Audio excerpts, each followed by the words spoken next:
day po. We are the group 4 and I am Shaina Mae Macapillar. So, we were going to present a research entitled A Case Study of Primary School Teachers' Approach Towards Mainstream Inclusive Education in Butuan Central Elementary School.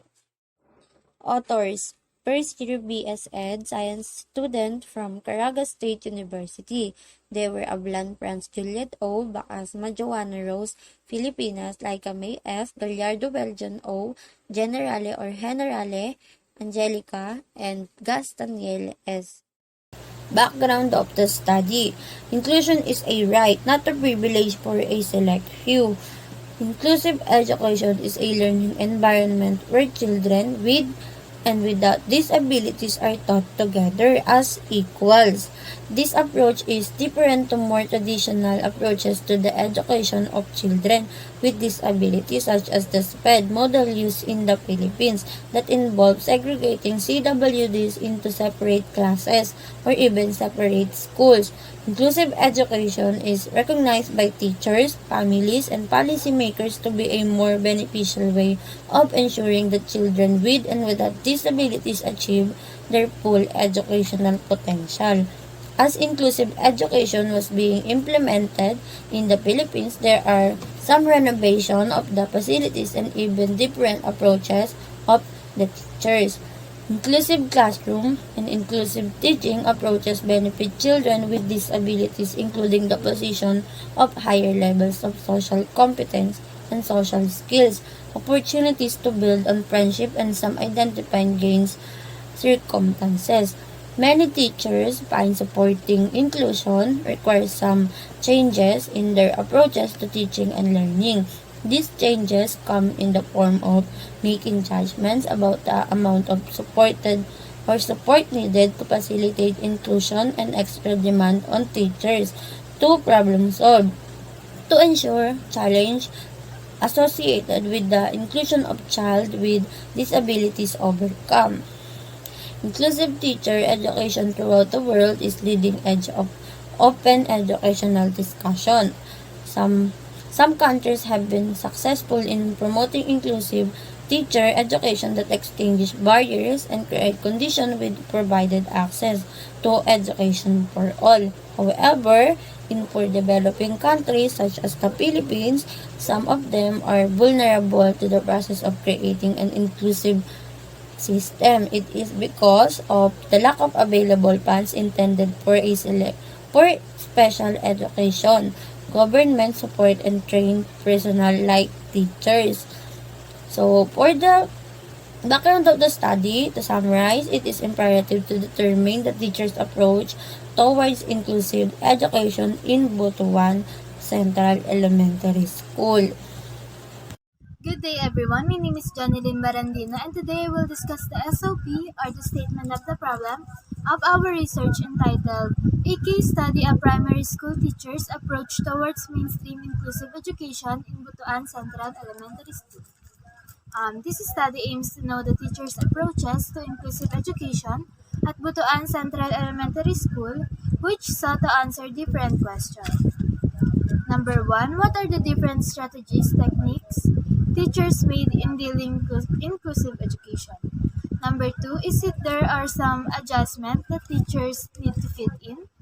Number 3, how they manage the differences among their pupils? Number 4, how they maintain equality and anti-discrimination among their pupils. This is the scope and delimitation of our research. The researcher asked all the teachers who handled inclusive education. This study is limited to the primary school teachers in Butuan Central Elementary School who teach or handle a mainstream inclusive education. The mode of acquiring information is through conducting interview to the teacher. This study includes the teacher way of teaching, attitudes towards the child, and even strategies on how to deliver and manage differences of pupils. Good day everyone, my name is Anthone Joseph Samonte. I'm discussing of definition of terms. First, inclusive education. Ongoing process aim of offering quality education for all while respecting diversity and the different needs and abilities. characteristic and learning expectation of the student and communities, eliminating all forms of discrimination. Let's move on to Chapter 2, Research Methodology. Research Design. The case study design that was used by the researcher was qualitative research. A case study approach enables one to come up with a simplified understanding how individuals handle a specific bounded situation, utilizing informative and contextual data. Rchell 2006. Qualitative method is to gather the numerical data. Qualitative method includes interview and giving a survey questionnaire that comprises answer to the given question. It made use of a case study approach. Research instrument. The instrument that was used by the researchers in this study was through survey questionnaire and interview. There were 4 teachers from primary and intermediate who handled mainstream inclusive education in Butuan Central Elementary School. Data collection procedure or data gathered. The following are the method and step of gathering information in this study. First, the researchers asked permission or approval to the principal of the said school where the survey was conducted. After the researchers received action plan from the principal, the researchers gave the survey questionnaire to the selected teachers together with the letter and action plan. Lastly, the gathered information were being analyzed, studied, and concluded by the researchers. Good day everyone, my name is Renaee Sude. I am one of the presenter of a case study entitled Primary School Teacher Approach Toward the Mainstream Inclusive Education in Butuan Central Elementary School.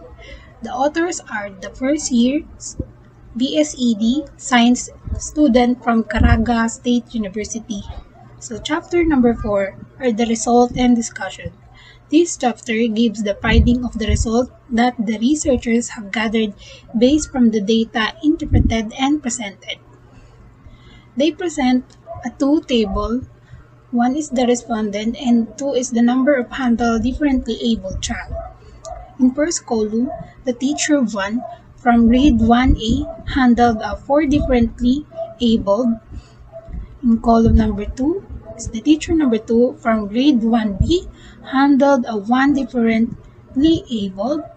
In column number 3 are the teacher number 3 from grade 2 handled also a 1 differently abled.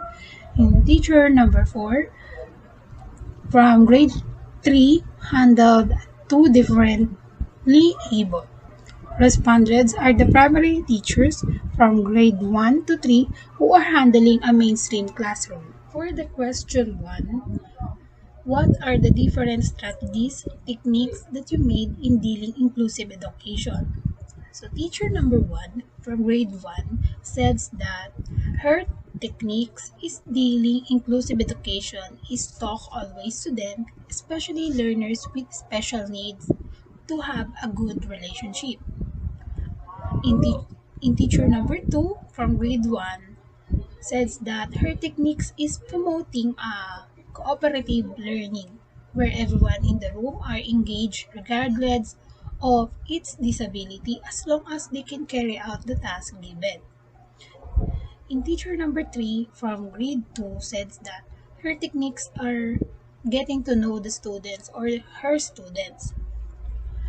Usage of collaborative planning and teaching and also in lastly is develop a strong behavior management.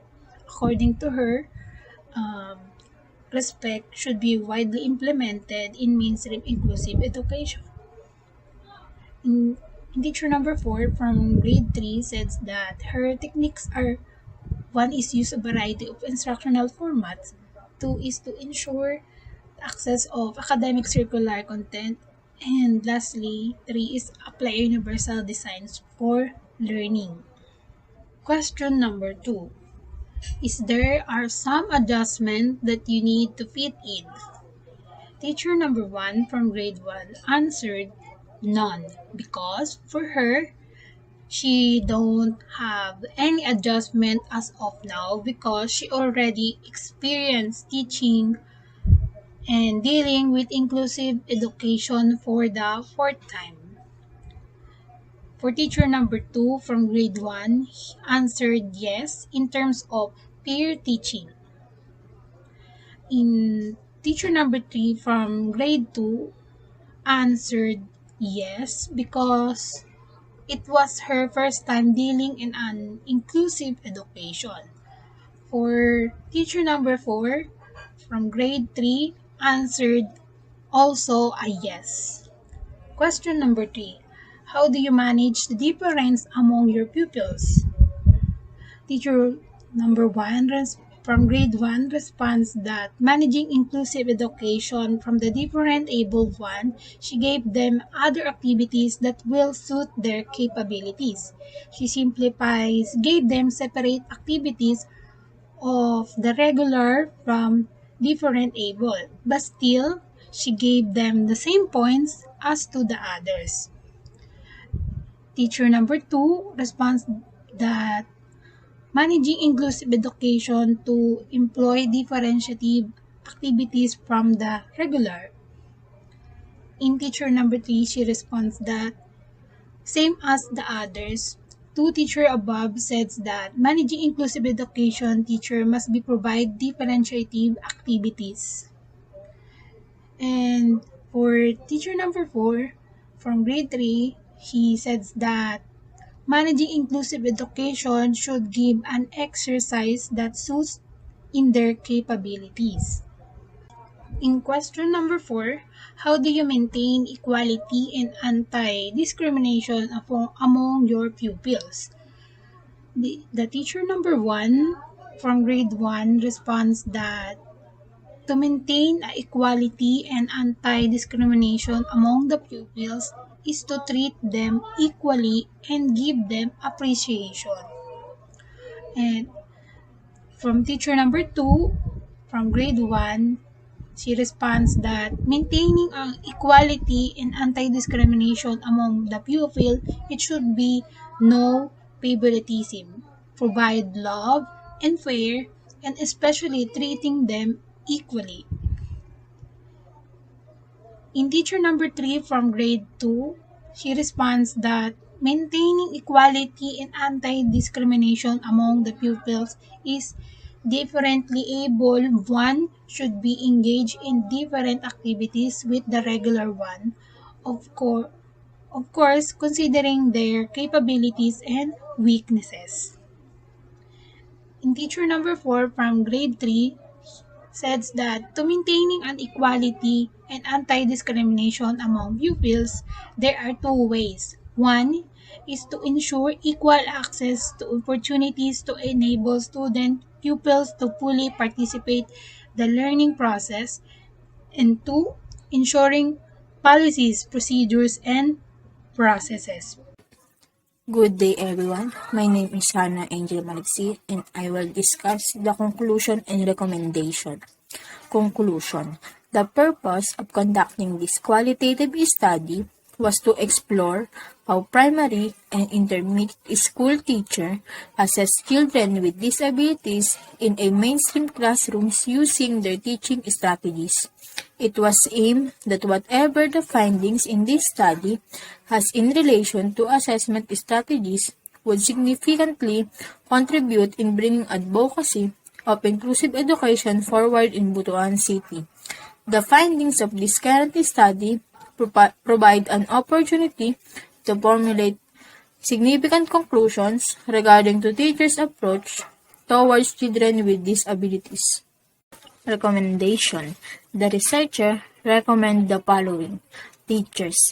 They should be a role model in implementing a just and fair education, especially those who encountered teaching and those who will soon to handle a mainstream inclusive education that they may respect everyone's indifferences. They may nurture and inspire their children with disability to not be outcasted in the society. Future researcher. That they may elaborate more the possible other techniques of teachers in an inclusive education.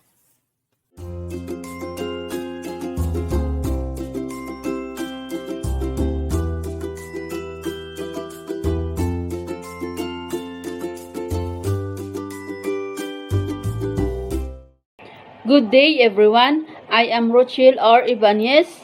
Today we will discuss the research about the assessment of a special education program in the Division of Aurora, Philippines. Authors: Irish May A. has EDD. Teacher Lual National High School, Casiguran, Aurora. Instructor Mount Carmel College of Casiguran, Casiguran, Aurora, Philippines. Marietta B. Agustin, PhD. Professor Wesleyan University, Philippines, Cabanatuan City, Philippines.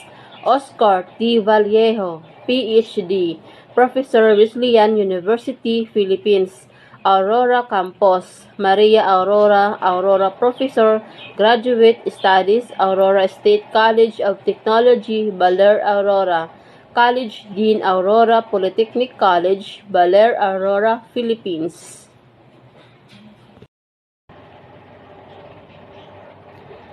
Introduction. This study focused on the assessment of the special education programs in the Division of Aurora, Philippines, particularly those offerings of special education classes in the districts of Dipakulaw, Maria, Aurora, and Baler. Background of the study. The Department of Education mandated number 26/1997, which is the institutionalization of SPED programs in all schools to support the implementation of the Republic Act 7277 Magna Carta for Disabled Persons and to achieve the target set for the Asian and Pacific Decade of Disabled Persons 1993 to 2002, that 75% of the 4 million children with disabilities should be provided equal education opportunities.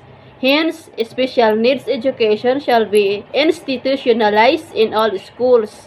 The institutionalization aims to provide access to basic education among children with special needs, namely the gifted or talented, the mentally retarded, the visually impaired, the hearing impaired, the orthopedically handicapped, the learning disabled, the speech defectives, the children with behavior problems, the autistic children, and those with health problems through the formal system and other alternative delivery services in education. In the Memorandum Number 26/1997, it was stated that all divisions shall organize at least one SPED center which will cater children with special needs. Programs organized shall adopt and inclusive education concepts or the different types of SPED programs suited to the needs of the learners. In response to this, the researcher decided to assess the implementation of the special education program of the Department of Education in the Division of Aurora, which is considered as a remote area with limited access and increasing population of the children with special needs. According to Department of Social Welfare and Development in DECADI, there are increasing number of children who have been observed of having disabilities without diagnosis from the medical practitioner with lack of program to cater to the students' needs. This situation motivates the researcher to assess the implementation of the SPED program in the Division of Aurora so that implementation of SPED programs also be conceptualized in the northern part of Aurora. Statement of the problem.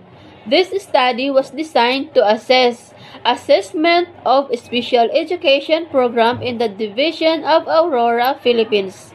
Specifically, this research answered the following questions.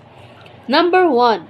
What is the socio-demographic profile of the teachers in SPED programs in the Division of Aurora in terms of age, sex, position, number of years in service, highest educational attainment, field of specialization, and relevant trainings attended. Number 2. How many implementation of SPED problems be assessed in terms of curriculum, instructional materials, facilities, financial resources, community involvement, people or students, recruitment, student enrollment, and categories of children with special needs. Number 3. What were the problems encountered by the teachers in the implementation of SPED programs? Number 4. What solutions do the teachers offer to address the problems in the implementation of SPED programs? Number 5. How did the teachers assess the needs of the students with special needs? Number 6. What is the relationship between the profile of respondents and the status of implementation of the SPED programs? Number 7. Is there a significant difference in the school's implementation of the SPED programs with classified as elementary and secondary schools? Good day everyone, my name is Shaina Roque and I will share to you the assessment of a special education program in the Division of Aurora, Philippines. The definition of terms according to Department of Education, the instructional programs that the SPED teachers shall these are the following. Number 1, self-contained or special class.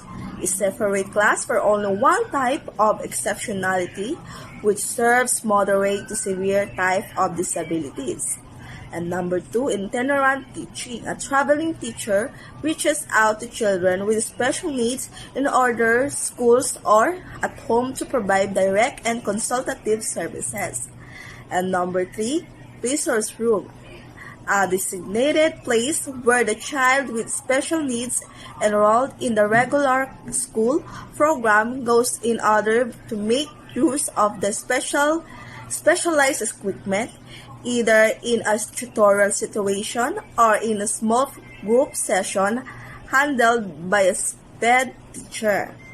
And number 4, pull out, a kind of program where the child enrolled in the regular class reports to the resource room for a period of time for special instructions by the SPED teacher. And number 5, integration, mainstreaming, refers to the enrollment of a child with special needs in a regular class with support services. There are 2 degrees of integrations, partial integrations and full integrations. In partial integrations, mainstreaming, a child with special needs enrolled in a special class is integrated with the regular children in non-academic activities like work education, physical education, arts, school programs, and etc. Then gradually integrated in the academic subject if qualified. Meanwhile, in full integration mainstreaming, a child with special needs sits in the regular class in all academic and non-academic subjects. And number 6, inclusion. All children with disabilities, regardless of the nature and severity of their disability and need for related services, receive their total education within the regular education classroom. Hi, my name is Rchell, Lyka, Enpictana, and my topic is all about research design. And this is the research design. The research design is the study use the descriptive and correlation research design response of the study included the 7 schools offering the SPED program during the school year 2017 to 2018. The schools are located in Central Aurora, such as the District of Baler Maria Aurora at Dipakulaw, Aurora, Philippines. It's utilized the questionnaire as the main data gathering tool with the aid of interview and observation. Sampling and respondents. 7 schools selected to expand and organize a special education, inclusive education program in the Division of Aurora, Philippines. The Pudong 2013 studied the teacher knowledge and attitude towards basis for an enhanced professional development program. Findings revealed in SPED teachers were female-dominated, maturing age with bachelor's degree. In the study conducted by Rojas 2018, he disclosed that teachers in Aurora were comprised of more than 88 of the respondents were below 40 years old, female-dominated. 94 and more than half of the respondents were married. 84 of the respondents were with units in MA or MS. 39 of the respondents were with BS degree.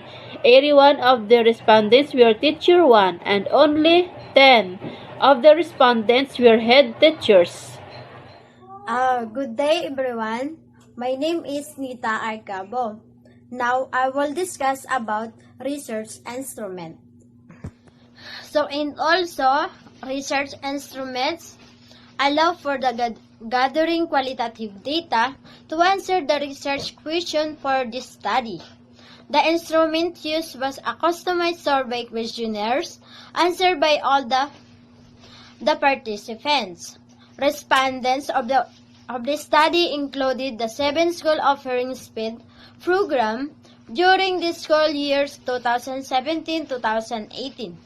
The schools are located in the central Aurora, such as the district of Baler, Maria Aurora, in the Faculao, Aurora, Philippines. It is utilize the questionnaire as the main data, gathering tool with the aid of interview and observation. Good day everyone, my name is Angel Songsong and I will be discussing about the following tables of our study which shows our results and discussions. In this table, it shows the socio-demographic profile of the teachers in SPED programs in the Division of Aurora in terms of age, sex, position, number of years in service, highest educational attainment, field of specialization, and relevant trainings attended. These tables show the amount of implementations of SPED problems has been assessed in terms of. In this slide is the curriculum. This one is for instructional materials. Another for facilities. Next, we have financial resources. The following being community involvement,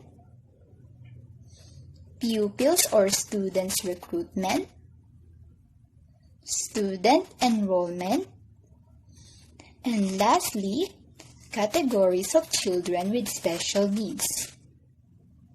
This table shows the problems encountered by the teachers in the implementation of SPED program. This table shows the solutions the teachers offer to address the problems in the implementation of the SPED program. This table shows how did the teachers assess the needs of the students with special needs. This table shows the relationship between the profile of respondents and the status of implementation of the SPED programs. Assessment of Special Education Program in the Division of Aurora, Philippines. Summary of findings, conclusion. Based on the findings of the study, the following conclusions were drawn. Number 1, the SPED teachers and the school heads were young, mostly female with SPED teacher item. Young service master's degree holders, most of them did not specialize special education program in their undergraduate studies and with limited trainings attended. Number 2, in the status of implementation, the condition of financial resources and pupils student recruitment are existing and functioning according to standard. And number 3, most common problems encountered by the school heads and teachers were in ideal mental state of parents and the sufficient instructional materials. Number 4, conducting orientation to the parents and taping the LGU for financial assistance to support the program were the strategies in addressing the problems encountered in the SPED programs. And number 5, checklists and standardized assessment tools were the common teachers' assessment techniques to categorize the students according to their needs. And number 6, age and number of years in service were significantly related with financial resources, while position is significantly related to pupil students' special needs. And number 7, elementary school differ in terms of the implementation of curriculum, facilities, and financial resources from secondary school. And now everyone, let us proceed to our recommendation of the study. Based on the finding and the conclusion of the study, the following recommendations are proposed. Then the first one is the school head, which is it is recommended that school heads should report SPED teachers, especially those who are a major in special education. Encourage them also to enroll the master's degree program where is specialized in special education. And the second one is the psychometric or the physicians. Procurement of the standardized assessment tools to categorize the student is highly recommended. Psychometrician and the physicians may be consulted in the diagnosing the students and identifying their needs. And the third one is the local seminar SPED. Local seminar SPED is the highly recommended and the division levers so that teacher will not spend their own financial resources. In-service training in the district is a possible alternative. Encourage teachers to the community involvement by encouraging and recruiting children with special concerns to enroll in SPED programs. Also, the fourth is the Department of Social Welfare Development. Community and home scanning is a vital way of searching to children with special concerns. The Office of the Person Disability or the PWD under the Department of Social Welfare Development is the best agency to be consulted and looking for the special children. And let us proceed the fifth, which is the school stakeholders. Taping the school stakeholders, it is the best strategy in evaluating the needs of SPED children. Consultation with the psychometrician or psychologist is the recommended. Let us proceed the sixth, which is the parents. Problem regarding in the denial mental state of the parents of the children with special concern must be addressed, inviting the parents and discuss with them the importance of education to their special children and how to harness their hidden talents and disabilities. The seventh is different strategies. Different ways of solving problems call for different strategies. The use of various strategies is dealing and addressing problems as recommended. Praying is the best strategy for those who seek help for their children. Of course, the lastly, which is the follow-up studies. The follow-up studies are encouraged for those researchers with a heart of this field of specialization.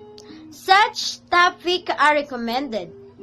Research study of the graduates of a special education program and the speed teachers' morale and the indicators in the best practices successful speed schools. References, and this is our references of our research.